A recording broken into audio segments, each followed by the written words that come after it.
Nikola Tesla. Who was he? Information about the birth, death, and other interesting things about the coolest geek who ever lived.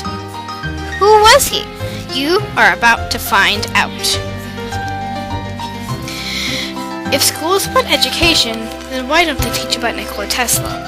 Good question, Velociraptor. Most people don't know who he is because time was not kind to him. True, he developed radio-controlled vehicles, wireless energy, and the first hydroplane at Niagara Falls. But he was eccentric. He believed he had communicated with extraterrestrials. He also fell in love with a pigeon. Yep, a pigeon. But he is actually really cool.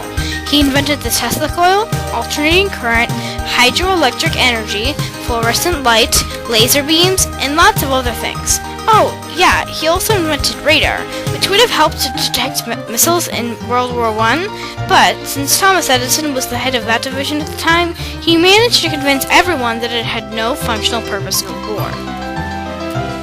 Early years.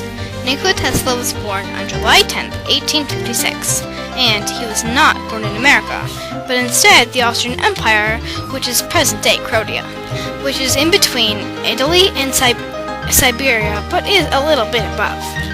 And he was fascinated by math and engineering as a kid, and we'll get into that more later. Early years, Part 2. When Nikola Tesla first came to America, he wanted to harness the power of Niagara Falls one day. And he came to America in 1884 when he was 28 years old.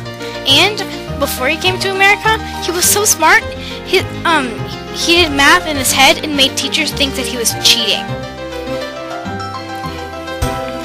Why he's famous. Actually, very few people know who Tesla is. Answer me truthfully. Did you know who Nikola Tesla was before I told you? Let me guess. No. Let me tell you what he has done, why we need it, and what life would be like without him. Tesla versus Edison.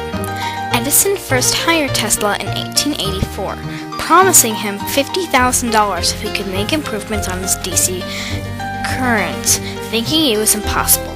However, and several months later, he did it, and Edison was astonished. He then said that these exact words.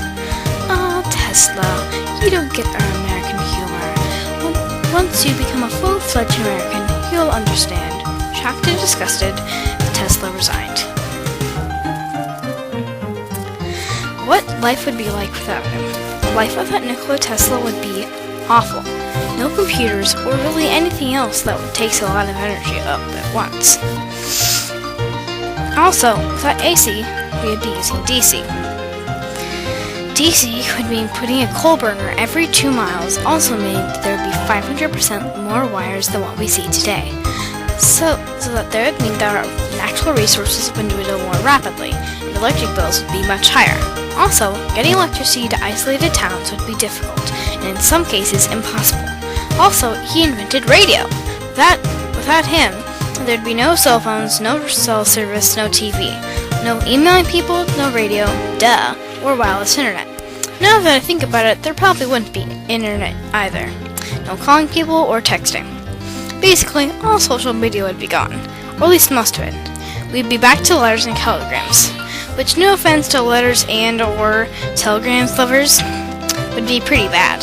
We would also be at risk of being electrocuted every time we went outside. Did you know that the residents of Brooklyn became so accustomed to dodging shocks from trolley tracks that they named their baseball team the Brooklyn Dodgers? And also, children would climb up telephone poles unsuspecting and meet their untimely electric deaths. The schools that he went to. He also attended a number of universities, including the Realschule, Polytechnic Institute of Austria, and the University of Prague. He originally intended to study physics and mathematics, but became fascinated by the emerging science of electricity. When he was a kid, he excelled in pretty much everything. He had a nickname also, which was Nico.